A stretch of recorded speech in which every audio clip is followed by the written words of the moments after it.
parents, let me ask you something. How many times have you said this recently?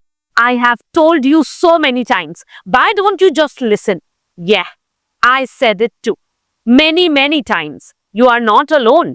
Whether your child is 3, 7, or even a teenager, getting them to listen sometimes feels like trying to teach a cat to fetch. But here's what changed everything for me. Someone once told me this: your child isn't ignoring you, they just don't feel heard. And that hit me. So, in this video, I want to share why kids don't listen and how we can change that. Not with punishment, not with bribes, but with real connection. Now, let me share a true story. Just last week, my friend Nidhi called me. She was frustrated. She said, Vaishali, I told Arav to get ready for school, and he just stood there, looking at his socks, doing nothing. I asked her, what exactly did you mean by get ready? She said, well, uniform, brushing teeth, shoes, water bottle, and that's the problem. To us, get ready means 5 things. To a child, it means nothing. It's too broad. They get confused. Their brain can't handle so many instructions at once. So I told her, try giving him one instruction at a time. She did. And the next day, she called back. It worked. He actually listened. Why?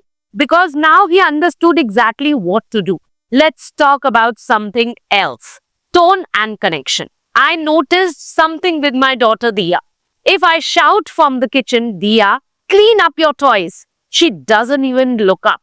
But if I walk up to her, sit beside her, gently touch her arm and say, hey sweetheart, let's clean up these toys for just 2 minutes, she responds. Every time. Because now she feels connected. Kids don't respond well to commands. They respond to presence, to calm energy, to be seen.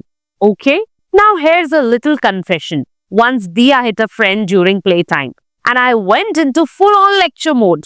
You must be kind. We don't hit people. Friends are not for hurting. Do you understand? She looked at me and said, can I have a banana? Yeah, all that effort gone. But now I just say one line. We use hands to help, not to hurt. Simple, clear, repeated often, and it works.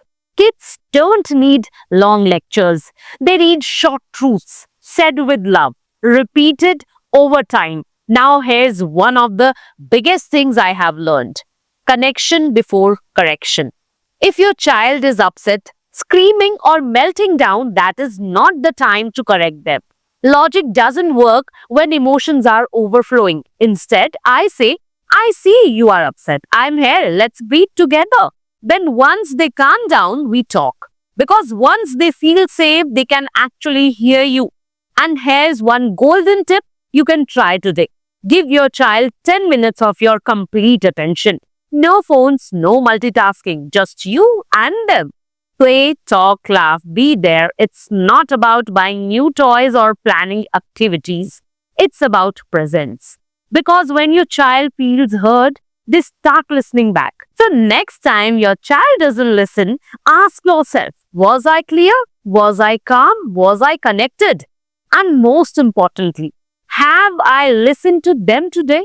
Listening is a two-way street, and your child wants to connect. Sometimes they are just waiting for us to go first. If this helped you, send it to another parent who needs to hear it too. And I had loved to know in the comments, what's your biggest parenting challenge right now?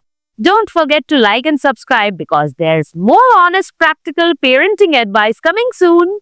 Thanks for being there. You are doing better than you think. I promise.